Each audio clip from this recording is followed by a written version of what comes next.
Well, thousands of Afghan refugees are stuck overseas after the administration paused a resettlement program. After a 90-day review period ended this week, some are calling for the program to be restarted. As Charlene Aaron explains, many of those waiting to come here were left behind when the U.S. withdrew from Afghanistan.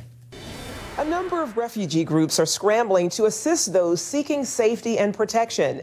Many of them Afghans who helped the U.S. military during the war there and had already been approved to come to America. Those allies supported the U.S. government and the U.S. military in those countries, and there was a matter of trust, and I really trusted. And they promised that they would be brought to safety.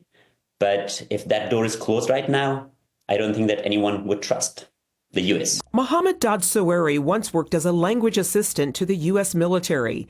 Now trying to help others leave, Saweri says it's heartbreaking how his fellow countrymen have been abandoned after being promised entry to the U.S. I not only know there are Afghans allies that are stuck in Afghanistan, and they are living in a very, very risky situation under the brutal group that we fought for 20 years there. Several agencies sued the administration over the pause, leading U.S. District Judge Jamal Whitehead to issue an injunction saying the executive branch does not have boundless discretion to suspend refugee admissions. The Trump administration later terminated contracts with several resettlement groups. After reaching out to the State Department about its Afghan relocation program, CBN News received the following statement. At this time, no final decisions have been made.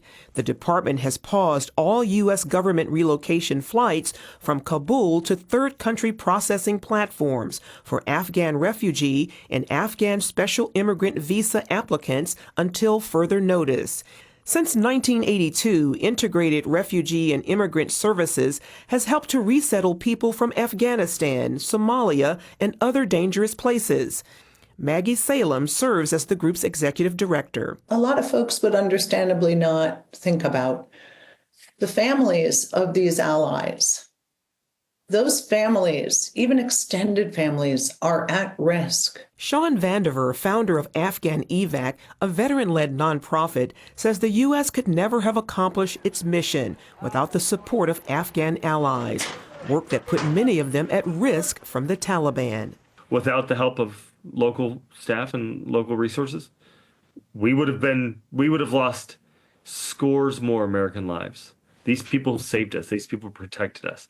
These people believed us. This pause has stalled flights from Afghanistan for some 40,000 Afghans already approved for special immigrant visas. Vandiver points out they have already gone through extensive vetting. Before they come here, they get a whole bunch more vetting. And then once they arrive here, they get a whole bunch more vetting. Meanwhile, Salem and Saweri say those seeking to resettle here have much to offer. The story of America is the story of people bootstrapping, right? Like, you come here, it's really rough. If they came as an engineer or a doctor or a nurse or a carpenter, they want to be using those skills here, and we need them to.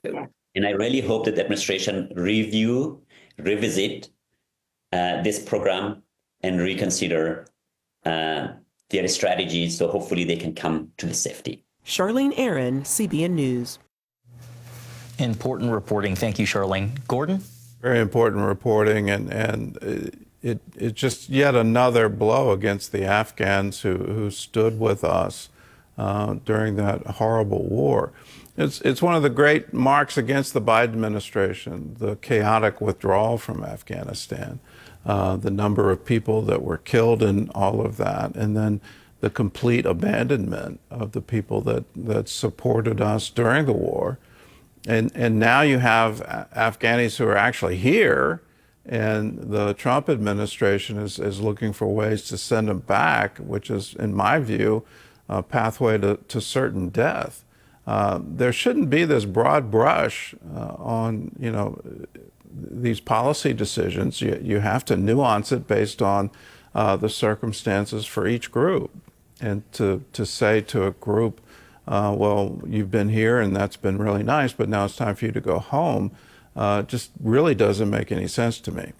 If you want your voice to be heard, one of the best ways to do it is call your member of Congress, call your senators, and there is the Capitol Hill switchboard.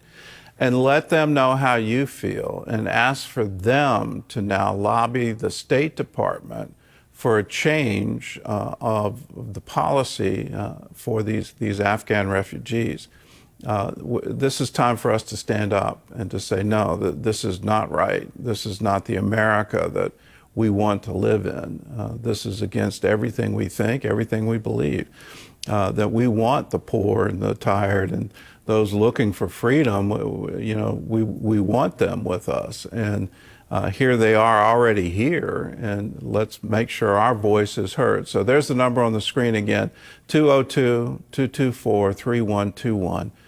Call your representative, your member of Congress. That's probably the most effective thing to do, but you can also call your senators and let them know just how you feel. I got out of my patrol car and I slipped.